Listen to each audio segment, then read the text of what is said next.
Bonjour à tous et bienvenue dans Éclairage, votre émission de décryptage de l'actualité internationale. Bonjour Gabriel Ballon. Bonjour Rachid, bonjour à tout le monde. Expert en géopolitique et en politique internationale, qui nous fait toujours le plaisir d'être parmi nous pour décrypter Merci régulièrement la politique internationale. Gabriel Ballon, aujourd'hui on va parler d'Israël, des États-Unis d'Israël, en faisant un focus sur aujourd'hui. C'est l'actualité. Première rencontre officielle, en tout cas, entre Donald Trump et Benjamin Netanyahou.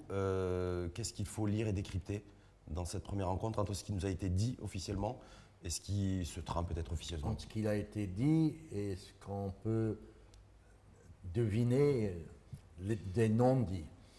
Tout d'abord, l'accueil qui a été fait au couple Netanyahou est un peu exceptionnel. Monsieur et Madame Trump sont venus les accueillir pratiquement à l'entrée de la Maison-Blanche, ce qui est rare. Ça veut dire quoi? Ça veut dire c'est les liens de fraternité. Exactement, un signal d'amitié, d'entente, qui a été répété par Trump lors de la conférence de presse. Et tout ça, ça a été scénarisé avec l'objectif de mettre tout ça en relief. Une vraie proximité aujourd'hui, une vraie relation de proximité entre Donald Trump et Benjamin Netanyahou. Tout à fait. Et le deuxième signal, c'est qu'en général, dans des entretiens comme ça de chefs d'État, de visites officielles, les conférences de presse se font à la fin des entretiens. Et cette fois-ci, elles ont eu lieu, la conférence de presse a eu lieu avant. Et est-ce que... Parce que tout était ficelé. Ça évite à ce moment-là, éventuellement, de parler des choses qui fâchent. Oui, on a l'impression qu'il n'y a pas grand-chose, pas beaucoup de dossiers qui fâchent entre Donald Trump et Benjamin Netanyahou. Mais simplement de se dire aujourd'hui, est-ce que l'axe Washington-Tel Aviv est renforcé et que de toute façon, ce qui va être déroulé sur les 4 prochaines années a été déjà dessiné, ficelé à Washington hier? Vous savez, en politique, jamais rien n'est ficelé. Il est certain, il est flagrant que les relations entre Jérusalem, Tel Aviv et Washington sont très différentes de celles du temps d'Obama. Où il y avait un front entre Barack Obama et Netanyahou. Et Trump a rappelé que Netanyahou et le couple Netanyahou est une vieille connaissance à eux et ils ont des relations antérieures très étroites. D'ailleurs, il l'avait rappelé lorsque Donald Trump était en campagne. Mais ça veut dire quoi? Ça veut dire qu'aujourd'hui, tout ce qui a été entrepris par Benjamin Netanyahou et son gouvernement, qui a été entériné au Parlement, à la Knesset, le 6 février dernier, oui. Colonisation, extension en Cisjordanie, construction de logements de masse sur plus de 800 hectares, c'est validé par Washington et ça va continuer. Ce n'est pas vrai. C'est ça ce qui est intéressant. Je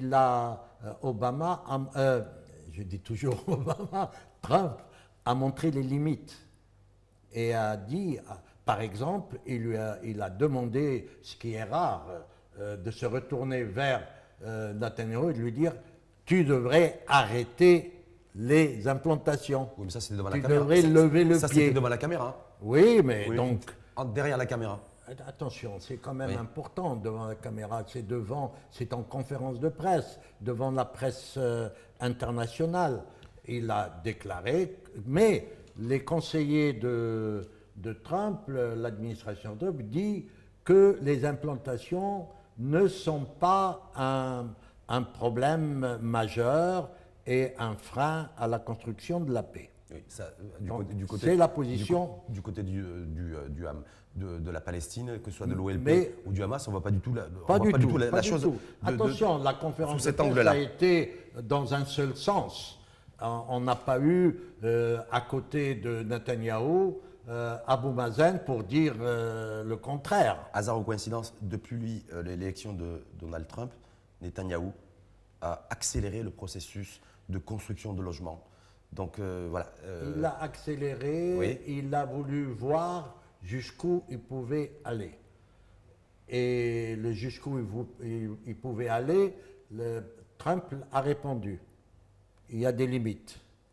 Pour le moment, Il lui a dit textuellement, pour le moment, il faut lever le pied parce que nous voulons vraiment construire la paix. À aucun moment, Donald Trump n'a fait référence à cette loi organique qui a été votée à la Knesset au Parlement israélien, contrairement à François Hollande ou d'autres chefs d'État qui ont demandé le retrait de cette loi. Donald Trump, à aucun moment, n'a fait référence à cette loi autorisant l'État israélien à construire des logements. Oui. On voit deux caractères entre Hollande et Trump.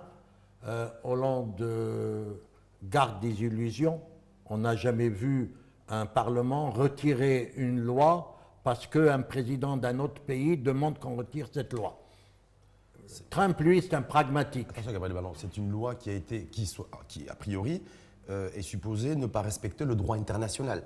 D'où la réaction du chef d'État français, d'ailleurs. Et je pense que c'est la ligne politique française. Écoutez, on parle beaucoup du droit international.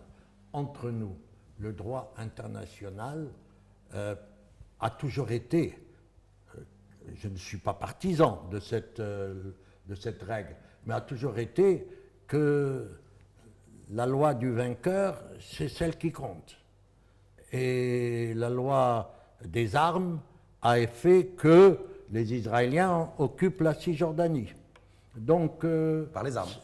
Comment? Par les armes. Oui, bien, c'est ce que je dis. Mais droit. ça a toujours été. Les expansions des pays ont toujours été faites par les armes, pas par le consensus ou par un accord international. Ce n'est pas vrai. Donc, les Nations Unies, le tracé des frontières, les territoires, les États-nations. Les États-Unis eux-mêmes se sont construits par les armes et même par des massacres. Ça veut dire quoi aujourd'hui, Gabriel Banos, à la lumière de cette rencontre officielle et officialisée entre Donald Trump et Benjamin Netanyahou, cette loi à la Knesset, extension, construction de logements et de colonies, c'est quelque chose qui va continuer, a priori. Donc... Je pense que, vous allez voir, oui. Je pense qu'il va y avoir un coup d'arrêt. Et effectivement, Netanyahou lèvera le pied parce que Netanyahou n'a aucun intérêt à rentrer en conflit avec Trump. Trump lui a rendu un grand service en étant ferme sur certains points, et on y reviendra, parce que ça oblige la droite et l'extrême droite israélienne qui supporte Trump de mettre une sourdine, parce qu'il faisait des pressions pour construire beaucoup plus de logements, pour annexer à tour de bras, etc., etc. Donc, en réalité, Trump, par son attitude, a rendu un service à son ami Bibi, comme il l'a appelé. Bibi. Bibi. Ils sont vraiment très proches. Voilà. Ils sont très potes. Exactement, il l'a appelé Bibi. Le jargon diplomatique, on dit très potes, mais en tout cas, il l'a appelé Bibi en conférence de presse. Deuxième enjeu aussi, sur la position aujourd'hui de Washington avec Donald Trump concernant la solution processus de paix, solution des deux États. Alors, et le traitement médiatique à l'international dit, voilà, ce qui est ressorti, grosso modo, reportons-nous à sa déclaration. Ça, c'est entériné. Bon, reportons-nous à sa déclaration. Trump a déclaré « J'étais convaincu qu'il n'y a qu'une solution, deux États ». Aujourd'hui, moi, ce qui est important, c'est que les deux peuples se mettent d'accord, Israéliens et Palestiniens. S'ils sont d'accord pour qu'il y ait deux États, je soutiendrai cette solution. S'ils sont d'accord pour un État, je soutiendrai cette solution. Ça fait pratiquement 70 ans que les deux pays, en tout cas, comme je considère, États, ne s'entendent pas. Oui. Voilà. Donc, Donald Trump, lui, président des États-Unis, qui dit, moi, quelle que soit l'option préconisée, à savoir la reconnaissance de deux États ou pas, je m'alignerai quelque part à la volonté des deux pays. Est-ce que ce n'est pas beauté en touche de la part de Donald Trump et un peu facile C'est de la solution de facilité. Il ne veut pas se mouiller. Les premières actions qu'il a faites, où il s'est beaucoup mouillé, il a vu qu'il a eu des problèmes. Là, il ne veut pas se mouiller, effectivement. Mais moi, je ne comprends pas pourquoi on parle d'un État. Qui veut un État ? Je ne vois pas les Israéliens vouloir qu'un seul État, car avoir qu'un seul État, c'est la disparition de l'État d'Israël tel que les Israéliens le conçoivent, c'est-à-dire un État juif. Il y a quelques années, Benyamin Netanyahou était favorable, il le disait clairement, en tout cas dans son discours, à l'option de 2 États reconnus. Bien sûr. Mais il n'a pas renoncé. Oui, mais aujourd'hui, il ne le dit plus. Non, aujourd'hui, mais il a fait voter une loi à la Knesset pour annexer des territoires en Cisjordanie. Et donc, il ne parle plus de lui dans son discours, en termes d'éléments de langage, de option de 2 États. On oublie ses déclarations. Il a lui-même déclaré qu'il était très fier d'avoir vidé de sa substance les accords d'Oslo qui n'existent plus. Donc, vous voyez, lui, il est... C'est pour ça qu'on est quelque part dans une espèce de vide sidéral aujourd'hui. Mais il faut être réaliste et il n'est pas stupide. La question d'un État, c'est la disparition d'un État juif. Parce que vous ne pouvez pas concevoir un seul État avec de l'apartheid, avec des citoyens à deux vitesses. Le grand citoyen juif et l'autre citoyen autre. Ça ne peut pas marcher. Je voulais vous faire réagir parce que sur les réseaux sociaux et sur Facebook en particulier, il y a un diplomate palestinien qui a fait une déclaration en disant, je cite, « Si Israël remporte sa guerre contre la solution à 2 États, nous, c'est-à-dire nous, Palestiniens, nous gagnerons notre lutte contre l'apartheid. » Bien sûr. Est-ce que c'est ça l'enjeu? Exactement. Alors, si on fait un seul État, et comme on ne peut pas instaurer l'apartheid, on ne peut pas le concevoir, ça va être un État laïque ou démocratique. Donc, une voix, un homme, une voix, qu'elle soit juive, musulman ou chrétien. Et à ce moment-là, la majorité, elle n'est pas juive. Et à ce moment-là, il n'y a plus d'État juif. Donc, je ne peux pas comprendre que des Israéliens soient d'accord pour un État. Ils ne peuvent se battre que pour 2 États. Alors, les conditions imposées, il l'a dit.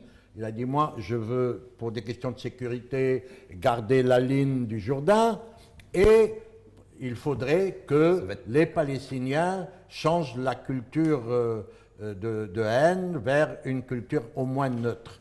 Moi, je réponds que ceci est vrai des 2 côtés. C'est vrai. Moi, je me rappelle, quand j'étais avec Arafat, nous avons été saisis par des rapports de l'ONU nous disant qu'il fallait qu'on change les livres scolaires parce que c'était des livres de culture haineuse, antisémite, etc. Très bien. On a amélioré un peu, mais c'est revenu à la situation hantée. Maintenant, c'est vrai. Et le côté israélien, on ne peut pas dire qu'il y a une culture de l'amour qu'on élève les enfants dans l'amour des Palestiniens non plus. Et vice-versa, malheureusement, effectivement. Juste, dernier point, Gabriel Banon, un autre acteur majeur, me semble-t-il, en tout cas dans la région, c'est le monde arabo-musulman. Alors moi, simplement, voilà. D'ailleurs, je veux dire face caméra, et pour vous faire réagir là-dessus, silence radio de l'Arabie Saoudite, silence radio des Émirats Arabes Unis, silence radio du Qatar et silence radio de Rabat. Donc c'est-à-dire qu'il n'y a pas un pays aujourd'hui arabo-musulman. Silence radio de l'Égypte, silence radio de l'Indonésie, de tous les pays du Pakistan. Arabo-musulmans sur cette question-là, mais surtout celles et ceux qui étaient plus ou moins impliqués ces dernières années pour la cause palestinienne et la solution de 2 États dans la région. Voilà. Je crois quand même, il ne faut pas faire un procès d'intention. Tout le monde est partisan en réalité de 2 États. Moi, je suis désolé, tous les entretiens que j'ai, toutes les analyses que je fais, je constate, en réalité, tout le monde est convaincu que la solution, c'est 2 États. Très bien. La question du silence de certains pays arabes, elle n'est pas d'aujourd'hui. Tous les pays arabes. Elle n'est pas d'aujourd'hui. Mais pourquoi ils sont silencieux aujourd'hui? Est-ce qu'ils ont peur de Donald Trump? Elle était déjà du temps d'Arafat. Mais est-ce que c'est lié à l'élection aujourd'hui de Donald Trump à la Maison-Blanche? Non. Est-ce que c'est lié au fait que Donald Trump soutient mordicus Benyamin Netanyahou? Maintenant, attention, oui. L'Amérique a toujours soutenu mordicus Israël, et si Israël traverse un moment difficile, même l'Amérique d'Obama serait intervenue.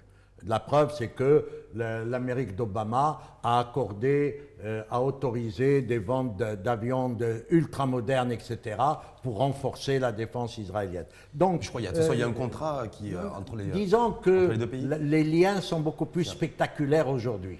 Voilà. Mais je m'inscris en faux de dire que c'est la conséquence de l'arrivée d'Obama que les États arabes sont de Trump, que les États arabes sont silencieux. Pourquoi, selon vous, juste en quelques secondes ou quelques minutes, même si ça va être difficile, pourquoi le silence radio absolu des pays arabo-musulmans par rapport à ce qui se passe aujourd'hui? Vous ne m'écoutez pas non plus. Si, je vous écoute. Mais non, pourquoi? Je vous dis que du temps même d'Arafat, il y avait déjà un silence radio. C'est-à-dire que la cause palestinienne, c'est quoi? C'est pour les pays arabo-musulmans? La cause palestinienne, c'est une épine dans le pied de tous les gouvernements arabes. Parce qu'il y a un hiatus total entre les intérêts des gouvernants et la rue arabe. D'accord. Et ça leur pose un problème. Décalage. Ça leur pose un problème, donc pas de remous. Par contre, ce qui est nouveau, c'est qu'avec le basculement de la stratégie géopolitique de l'Amérique, qui s'est retirée du Moyen-Orient, même si elle essaye aujourd'hui de dire qu'elle est encore présente au profit du Pacifique, a posé des questions d'existence pour les États arabes, surtout dans la lutte deux luttes qui sont en cours.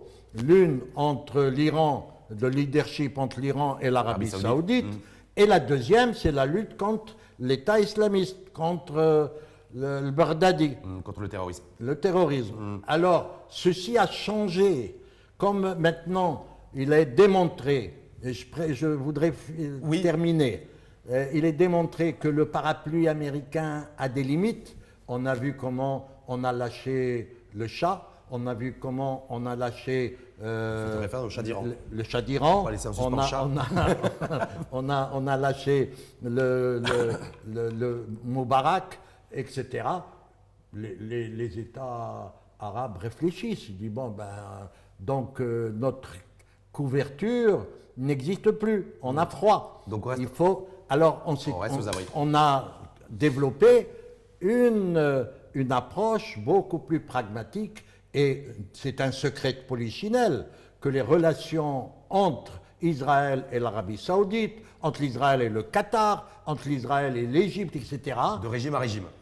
Exactement. Penser que les Israéliens entraînent les soldats de l'Arabie saoudite. Oui, en tout cas, ça veut dire oui. Il y a eu une allusion dans la conférence de presse. Et c'est là à quoi je veux revenir, qui est le plus important. Oui, très rapidement, s'il y a quelque chose, on est obligé de conclure. Il y a quelque chose qu'il faut qu'on retienne, c'est cela.